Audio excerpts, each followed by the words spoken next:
샬롬 여러분 반갑습니다. 한 주 주님 앞에서 행하여 완전한 삶, 은혜를 아는 자의 삶을 보내셨나요? 은혜가 선사하는 열려진 영혼의 창을 통해 주님의 임재의 빛을 맞이하는 한 주를 여러분들은 보내셨나요? 혹시 암막 커튼을 두텁게 치고 빛이 들어오기를 거부할 수밖에 없었던 말 못할 사정이 여러분들 가운데 있지는 않았는지 마음이 쓰입니다.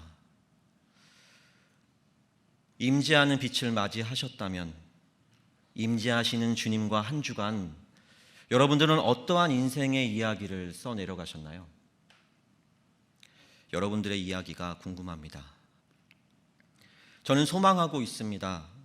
이제는 나만의 이야기가 아닌 나와 주님과의 이야기를 생애 가운데 빽빽히 써내려가는 여러분 되기를요.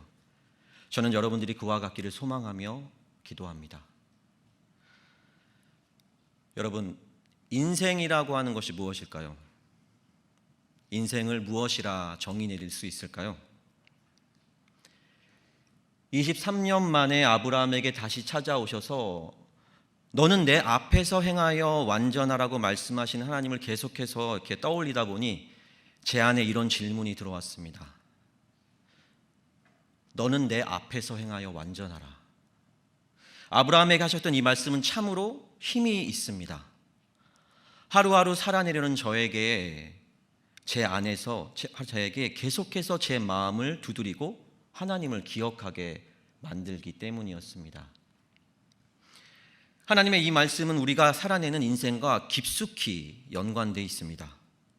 이 말씀과 깊이 마주한 사람은 이 말씀으로 인생의 걸음이 달라지기 때문입니다.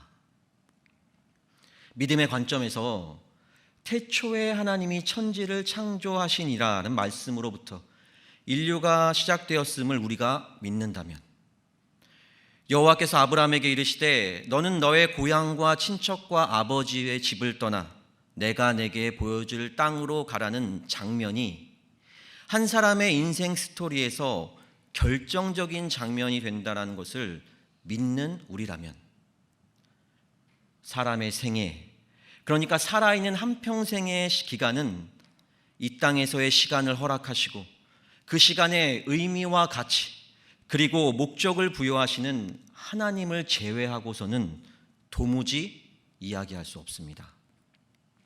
아브라함이 그랬습니다. 아브라함이 근원을 알지 못하던 시절, 그는 자신만의 생애 스토리를 써내려가고 있었습니다.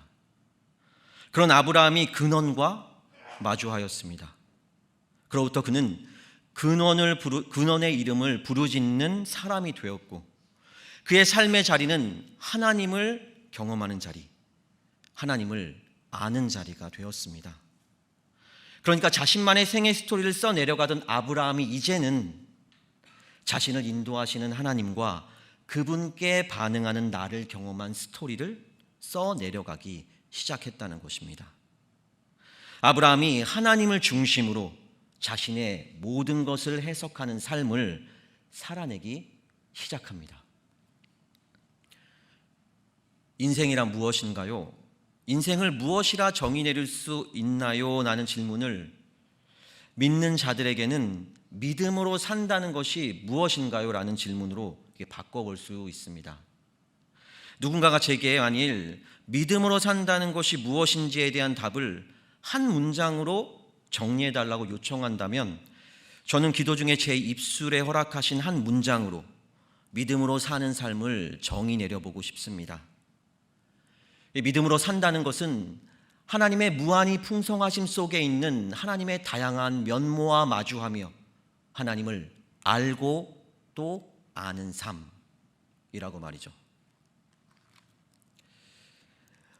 이토록 하나님의 무한히 풍성하심 속에 있는 하나님의 다양한 면모들 가운데서 특별히 23년 만에 아브라함 앞에 나타나신 하나님을 통해 아브라함이 경험하게 된 하나님의 모습은 무엇이었나요? 그것은 바로 아브라함과 맺은 언약을 대하시는 하나님의 신실하신 책임의 면모였습니다. 그래서 창세기 17장은 언약을 사이에 두고 하나님의 책임과 아브라함의 책임에 대해 말씀하고 있습니다. 책임에 관한 말씀 속에는 무엇 하나 제대로 책임지기 어려운 연약한 우리가 짊어진 책임까지를 하나님께서 품으시고 우리와 맺은 언약을 끝까지 지켜내고 완성하신다는 의미가 담겨 있습니다. 그런데 오늘 본문 말씀 속에는 언약을 지키는 것에 있어서 연약하고 무기력하기만 한 우리가 언약에 대한 우리의 몫의 책임을 온전히 감당할 수 있도록 책임지시는 하나님의 또 다른 면모가 나타나는데요. 그것은 바로 보정하시는 하나님으로서의 면모입니다. 보정이란 사전적 의미로 외부적인 원인에 따른 오차를 없애고 참 값에 가까운 값을 구한다는 의미입니다. 오늘 본문에서 하나님은 아브라함에게 모자란 것이 있다면 그것을 보충하시고 아브라함에게 잘못된 것이 있다면 그것을 바로 잡으시는 보정하시는 이로서의 면모를 보여주십니다.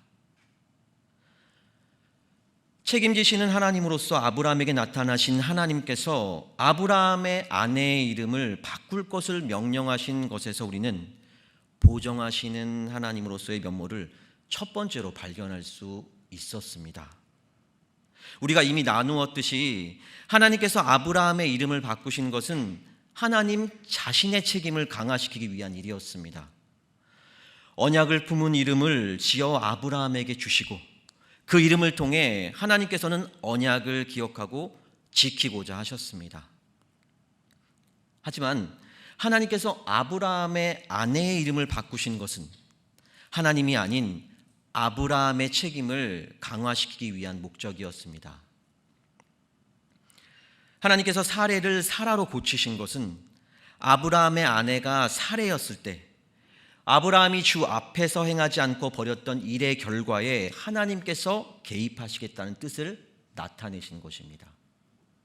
그리고 아브라함의 잘못된 걸음을 보정하시고 언약을 온전히 이루어 가시겠다는 하나님의 결단을 내비치신 것입니다.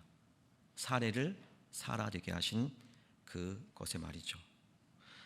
아브라함에게 23년 만에 나타나신 하나님의 임재가 바로 그와 같은 하나님의 때였습니다. 그때 하나님께서는 아브라함의 생애에 주권적으로 개입하시고 사레를 사라로 고쳐주셨던 것이죠.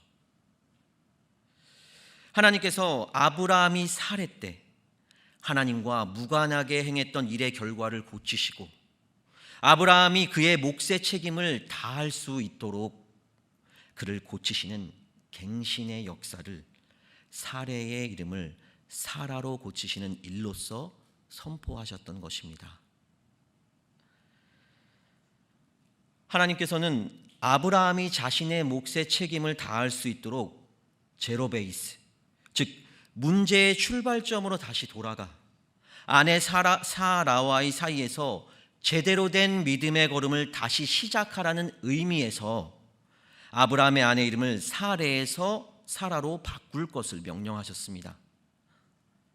하지만 아브라함이 그 명령을 따라서 제로베이스에서 다시 시작할 수 있으려면 아직은 아브라함에게서 보정되어야 할 부분이 남아 있었습니다.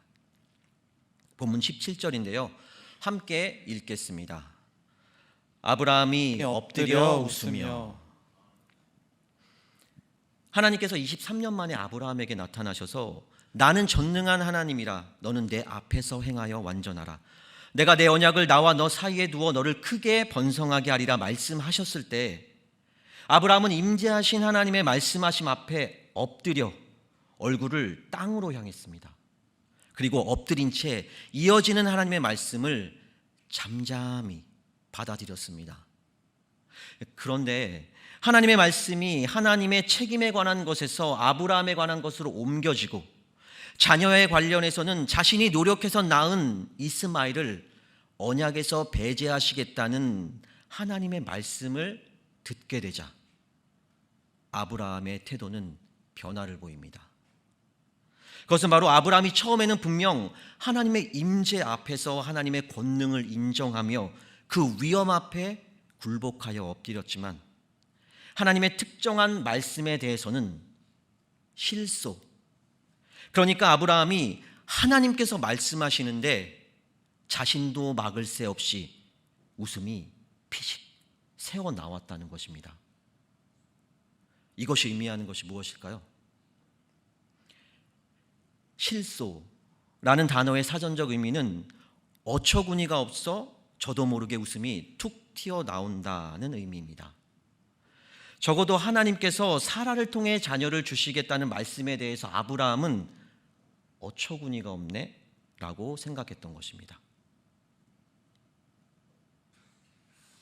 혹시 영화 베테랑을 아시는지 모르겠네요. 유아인이 남겼던 명대사 혹시 기억하시나요?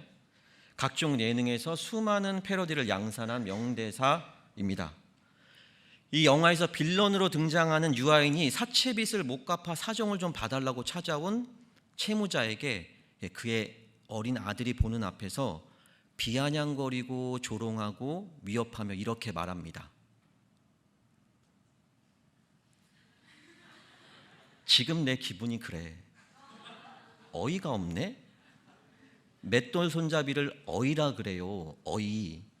맷돌에 뭘 가려고 집어넣고 맷돌을 돌리려 하는데 손잡이가 빠졌네?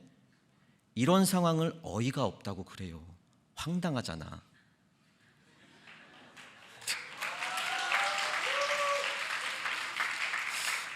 연습할 땐 이거보다 좀 더 잘 됐는데 유아인은 이 영화에서 어이없다는 표현이 가지는 의미를 어원을 통해 가슴에 팍팍 꽂히도록 잘 설명해주고 있습니다.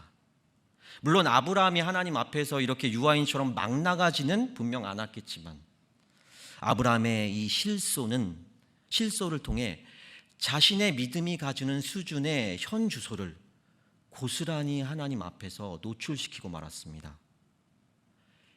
참을 수 없는 존재의 가벼움이라고 해야 할까요? 아브라함은 자신의 믿음 없음을 도저히 숨길 수가 없었던 것입니다. 내가 그에게 복을 주어 그가 내게 아들을 낳아주게 하며 내가 그에게 복을 주어 그를 여러 민족의 어머니가 되게 하리니 민족의 여러 왕이 그에게서 나리라. 아브라함은 하나님의 이 말씀을 듣자 엎드린 채 웃음을 터뜨렸습니다. 도저히 양립할 수 없는 두 태도가 동시에 아브라함에게서 나타난 것이죠. 그렇다면 여러분, 도대체 아브라함 안에 그 무엇이 아브라함으로 하여금 모순적인 두 행동을 동시에 나타내도록 만들었던 것일까요? 엎드린 채 웃음을 터뜨리는 모습으로 말이죠. 본문 17절의 나머지 말씀을 함께 읽겠습니다. 아브라함이 엎드려 웃으며 마음속으로 이르되 100세 된 사람이 어찌 자식을 낳을까? 사라는 90세니 어찌 출산하리요? 아브라함에게서 모순적인 두 행동이 동시에 나타났던 이유는 바로 thinking, 바로 아브라함이 마음속으로 한 생각 때문이었습니다. 이 마음속의 생각, 그러니까 육신적 사고의 틀 안에서 이루어진 생각은 아브라함의 믿음이 그의 마음속 온 지면으로 퍼져나가는데 장벽이자 걸림돌이었습니다. 아브라함은 아내 사레가 더 이상 생식 능력을 가지지 못한다는 사실을 이미 오래전부터 이 눈으로 보았습니다. 그리고 아브라함 자신 또한 이미 진작에 생식 능력이 소멸되었음을 자신의 몸으로 절감하고 있는 중이었죠. 100세의 아브라함과 90세의 사라가 자연 임신이라? 생명이 잉태되는 일은 한쪽에만 불가능이어도 기대할 수 없는데 심지어 불가능과 불가능의 만남에서 생명이 잉태된다? 그것이야말로 어이가 없는 말일 수밖에 없었던 것입니다. 아브라함은 하나님의 다른 부분은 몰라도 불가능과 불가능의 만남인 자신과 사라 사이에서 자연 임신이 일어날 수 있다는 것은 하나님이라도 불가능하다고 판단했습니다. 이것은 아브라함이 더 이상 넘어설 수 없는 믿음의 한계 영역이었습니다. 계란으로 바위치기와 같죠. 저의 이야기를 잠깐 해볼까 하는데요.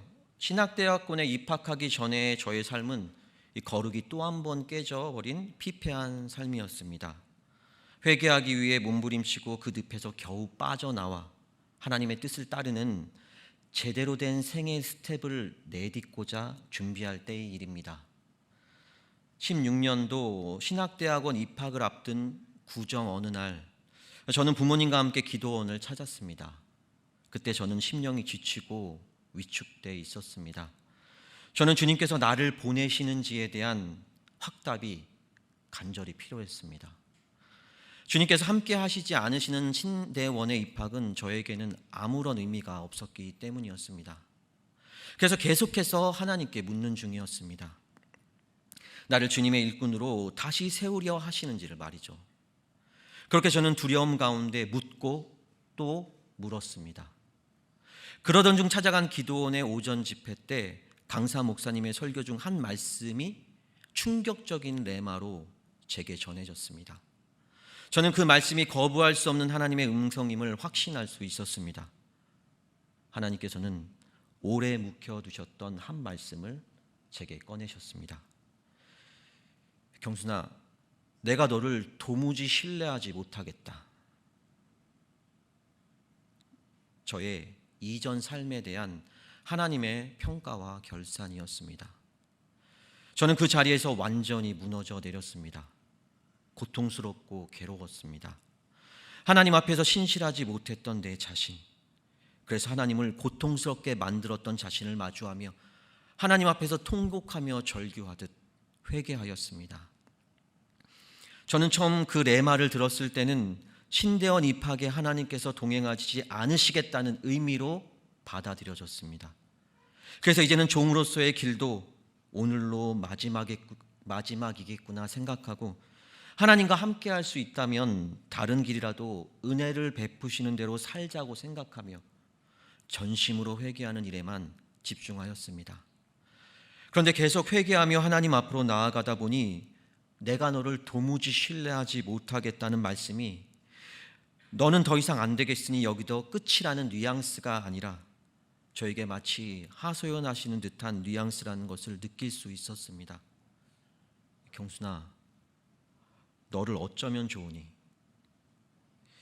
내가 사랑하는 하나님의 입술에서 결국 이런 말이 나오기까지 내가 하나님을 궁지로 몰아넣었구나, 오직 이 생각뿐이었습니다. 그렇게 한참을 회개하는데 하나님께서는 제가 하나님과의 신뢰를 가볍게 여겼던 것에 대해서 하나님도 똑같이 저에 대한 신뢰를 깨버리시겠다고 말씀하는 것이 아니라는 사실을 비로소 깨닫게 되었습니다. 기회조차 없다고 생각하며 나아갔던 자리에서 하나님께서는 저와 처음부터 신뢰를 다시 새롭게 쌓기를 바라시는 마음을 전해주셨습니다. 저는 이번 수련회를 준비하며 가장 염려되는 부분이 있었는데요. 수련회의 주제와 본문을 선정하고 말씀을 준비하는 자의 입장에서 제가 그동안 여름 수련회를 앞두고 주제와 관련해서 선포했던 말씀이 수련회 때 강사 목사님이 선포하시는 말씀과 서로 충돌하거나 아니면 전혀 동떨어진 말씀이 선포되면 어쩌나 하는 것이었습니다. 그래서 여름 수련회를 준비하며 이 부분을 놓고 정말 간절히 성령님께 구하였습니다. 제가 선포했던 말씀과 강사 목사님의 말씀을 성령 하나님께서 일관된 주제로 관통시켜 달라고 말이죠. 여러분, 이 사진이 여름 수련회 중 어느 때 장면인 것 같으세요? 이 손을 들고 있으니 일반적으로는 찬양 중에 한 장면이라고 생각되실 수 있을 텐데요. 그런데 자세히 보시면 앞에 있는 늘청이들은 모두 앉아 있습니다. 이 장면은 강사 목사님이 한참 설교 중일 때의 저의 모습입니다. 저는 강사 목사님이 말씀을 선포하는 동안 도저히 앉아 있을 수가 없었습니다.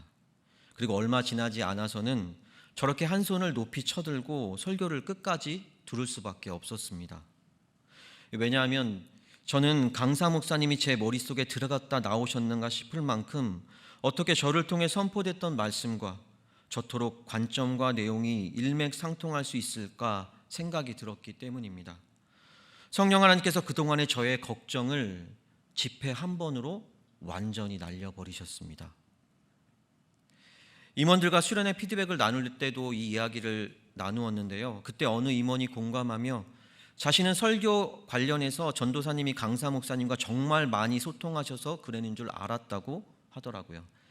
그런데 사실 강사 목사님과는 본문과 주제를 전달해 드릴 때 연락드리고, 그리고 한참 후에 집회의 구체적인 일정과 휴식 관련해서 상의하기 위해 연락드린 것이 전부였습니다. 그리고 전도사인 제가 한 교회를 담임하는 강사 목사님에게 이 설교에 대해 뭐라고 할 수 있는 입장은 아니었죠. 이 결정적으로 강사 목사님의 두 번째 집회에서 창세기 35장 1절을 본문으로 말씀을 전해 주실 때는 성령 하나님께서 강사 목사님을 사로잡아 사용하고 계시다는 것을 다시 한번 깨달을 수 있었습니다. 정말 진심으로 그것을 느낄 수 있었습니다. 저는 기도 제목 가운데 특별히 하나님께 받은 응답의 레마가 있을 때는 이렇게 그것을 기록해 두는 습관이 있는데요. 제가 오랫동안 함께했던 저의 성경책에 받았던 레마의 말씀들을 날짜와 함께 기록해 두었습니다. 창세기 35장 1절은 내가 너를 도무지 신뢰하지 못하겠다는 하나님의 음성을 듣고 절망하며 회개할 때 주님께서 다시 저를 일으켜 세우시며 베푸셨던 말씀이었습니다. 구체적인 날짜에 대해 기억이 희미해서 다시 저의 성경책을 찾아보았습니다. 이 말씀을 레마로 받았던 때가 그 말씀 옆에 기록되어 있는데요. 16년 2월 9일 바로 기도원에서 기도하며 말씀으로 하나님을 만났던 때 바로 그때였습니다. 신대원을 베델로 삼아 종으로서 하나님과 맺은 언약을 다시 시작하라. 내려주셔도 돼요. 무너진 하나님과의 신뢰를 베델 거기서 완전히 다시 새롭게 쌓으라. 하나님께서는 창세기 35장 1절의 말씀을 통해 이와 같이 저에게 말씀해 주셨습니다. 저는 창세기 35장 1절 그 한 말씀을 받아들고 기도원을 내려왔습니다. 그리고 얼마 후에 레마의 말씀인 그 말씀 한 구절만 붙잡고 베델로 올라갔습니다. 그렇게 신대원에 입학했고 신대원 3년은 베델의 하나님을 다시 만나는 엘 베델의 삶 그 자체였습니다. 신대원의 훈련 과정 동안 저는 그때 들려주셨던 말씀에 제 소망의 모든 것을 걸었고 하나님과 신뢰를 다시 쌓는 일에만 제 모든 것을 쏟아 부었습니다. 저는 신대원 과정에서 제 모든 것을 제로 베이스에서 처음부터 다시 시작하게 하시는 하나님을 경험하였습니다. 보정하시는 하나님의 면모를 말이죠. 그 시간은 종의 언약에 대해서 저를 새롭게 갱신시키시는 시간이었습니다. 기회조차 없을지 모른다 생각하며 나아갔던 그 자리에서 언약에 처음으로 돌아가 하나님과 신뢰를 다시 새롭게 쌓기를 바라시는 하나님의 마음을 깨닫게 만드셨던 말씀이 바로 창세기 35장 1절의 말씀이었습니다. 하나님이 야곱에게 이르시되 일어나 베델로 올라가서 거기 거주하며 내가 내 형 에서의 낯을 피하여 도망하던 때에 내게 나타났던 하나님께 거기서 제단을 쌓으라 하신지라. 저로 하여금 회복과 갱신의 시작을 열어주셨던 그 말씀을 이번 여름 수련회 때 강사 목사님의 입술을 통해 다시 듣게 된 것입니다. 창세기 35장 1절에 담겨있는 하나님과 저와의 그때 그 치열했던 이야기를 다시 떠올릴 수 있었고 저는 그때 나에게 나타나 만나 주신 하나님을 기억하고 감사할 수 있었습니다. 늘청 여러분은 아마 성화라는 단어를 들어보셨을 것입니다. 믿음의 여정은 바로 성화의 과정입니다. 그리스도 안에서라는 새로운 피조물로서의 정체성을 이 인격과 일치시켜 나가는 과정. 믿음과 행동이 하나 되도록 위선적인 모습을 제거하며 믿음 안에서 진실된 나로 완성돼 가는 과정. 믿는 우리는 지금 바로 그 과정을 겪어내고 있습니다. 왜 그럴까요? 우리 육체 안에 남아있는 죄악된 습속 때문입니다. 이것을 바울은 그의 서신서 곳곳에서 sinful nature, 그러니까 육신이라고 표현하고 있는데요. 우리 육체에 깃들어져 있는 이 죄악을 향한 경향성을 사탄이 끊임없이 충동하고 기만해서 우리가 그리스도를 알기 전 옛사람의 모습으로 돌아가게 만들기 때문입니다. 믿음을 우리 스스로 저버리도록 원수는 지금도 역사하고 있습니다. 믿는 우리는 이러한 가혹한 영적 환경 속에서 믿음의 여정을 살아내고 있는 것입니다. 우리 안에 육신적 사고의 틀이 누구의 손에 놓이느냐에 따라, 아니, 그 육신적 사고의 틀을 누구 손에 내어주느냐에 따라 우리 믿음은 다음 수준을 향해 도약하기도 하지만 반대로 성장의 동력을 상실해버리고 믿음이 사그라들 수도 있습니다. 어떻게 우리는 이 위협적인 위기를 극복하고 믿음의 완성을 향해 중단 없이 나아갈 수 있을까요? 본문 18절입니다. 함께 읽겠습니다. 아브라함이 이에 하나님께 아뢰되 이스마엘이나 하나님 앞에 살기를 원하나이다. 아브라함의 이 말에 대해 정말 많이 묵상해 보았습니다. 결국 성령님께서 주신 결론은 아브라함의 이 말에는 목적을 잃어버린 자의 자족함이 담겨 있다는 것이었습니다. 목적을 잃어버린 자의 자족함입니다. 아브라함의 말을 뉘앙스를 살려 다시 한번 표현해 보겠습니다. 하나님, 이제 저 그만 웃기시고요. 저기 이스마엘 보이시죠? 제가 믿음으로 분투하며 노력해서 얻은 저 이스마엘을 통해서나 언약을 이어가 주십시오. 그러면 되는 거 아닌가요? 여러분, 언약의 궁극적인 목적이 무엇인가요? 하나님을 알되 완전히 알기까지 나아가는 것이 바로 그 궁극적이고 본질적인 목적입니다. 아브라함은 언약의 궁극적인 그 목적을 잃어버렸습니다. 하나님께서 이스마엘이 되었든 이삭이 되었든 사라를 통해서든 하가를 통해서든 아브라함이 자손만 얻으면 그만이라는 의미에서 결과지상주의적인 약속을 베푸셨던 것일까요?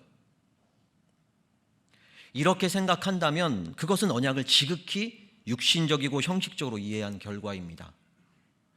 그래서 하나님께서는 아브라함이 생명의 근원 되시는 하나님까지 하나님을 다 알기도 전에 스스로 중단하고 여기까지만 하자고 하는 제안을 도저히 받아들이실 수가 없으셨던 것입니다. 목적이신 하나님을 제외하고 이스마엘이라는 자기 성취의 결과만을 취하겠다는 아브라함의 그 제안은 언약에 담긴 하나님의 마음을 도무지 모르는 태도이기 때문입니다. 그래서 하나님께서는 아브라함의 제안을 단호하게 거부하십니다. 본문 19절입니다. 함께 읽겠습니다.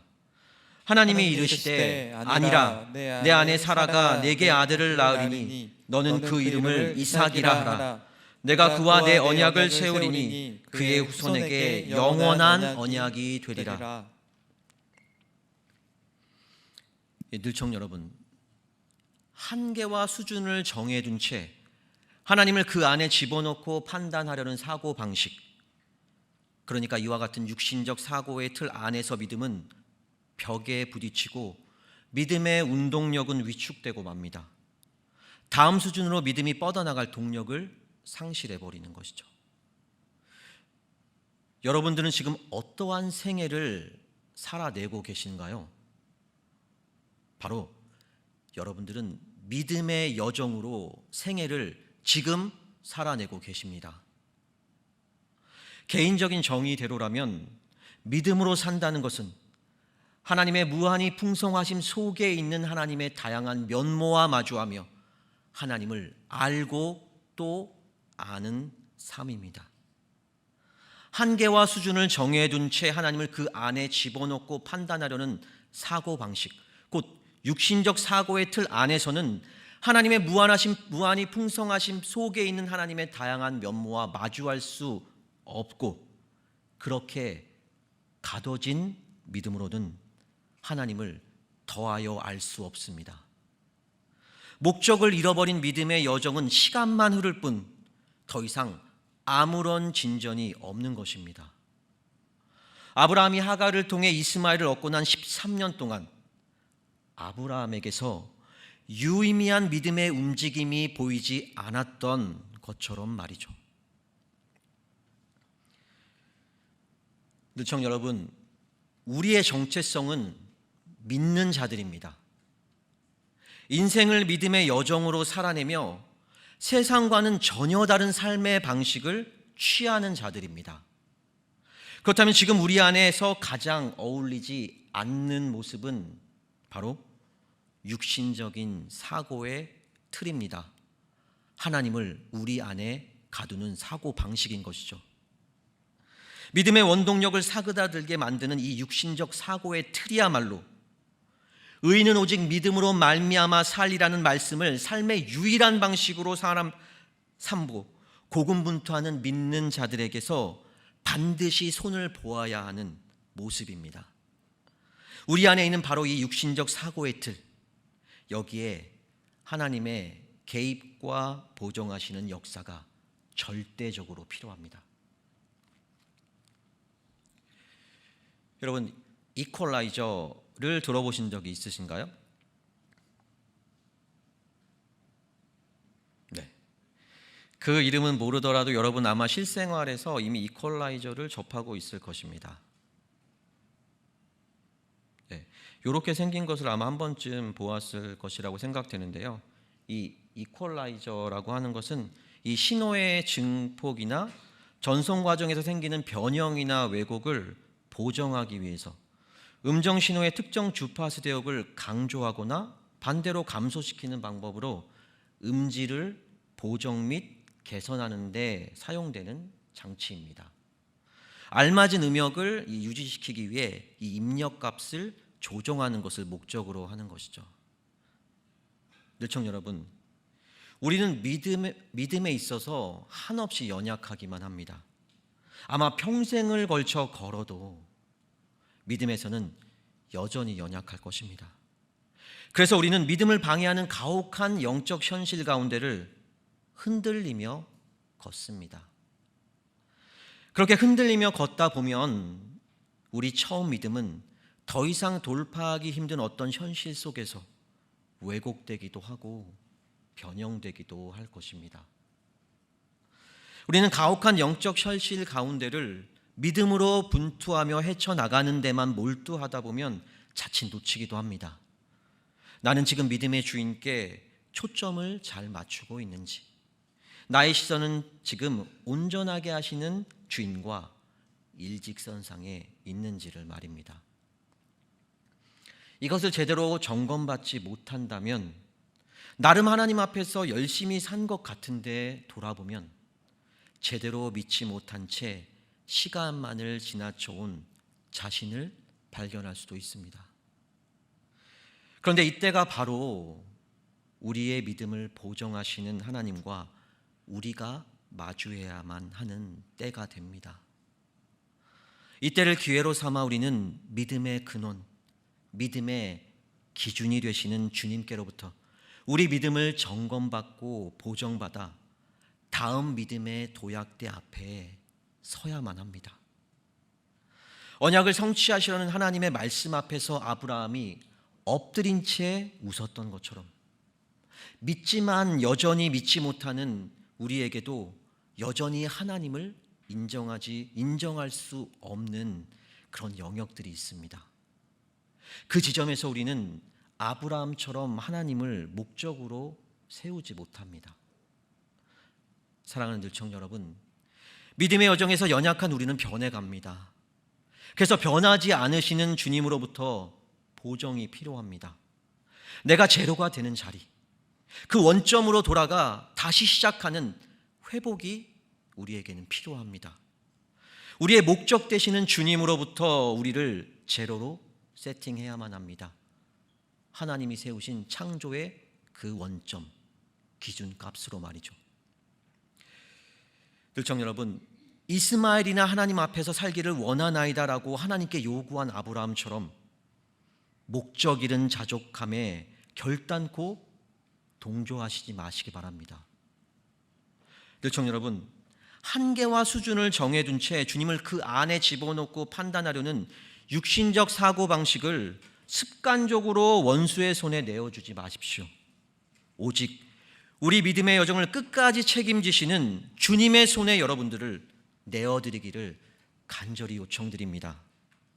그렇다면 육신적 사고의 틀 안에서 힘을 잃고 왜곡되고 위축되고 있는 믿음을 우리 주님께서 보정하셔서 생명의 숨이 불어넣어진 믿음으로 우리는 다음 수준의 믿음을 향해 도약을 경험하게 될 것입니다. 믿음의 원동력으로 넘어선 믿음의 한계, 그 너머에서 우리는 하나님을 알고 더하여 알게 될 것입니다. 그렇게 날마다 주님의 개입과 보정의 역사하심에 힘입어 그리스도의 장성한 분량이 충만한 데까지 나아가는 늘청 여러분 모두가 되시기를 간절히 소망합니다.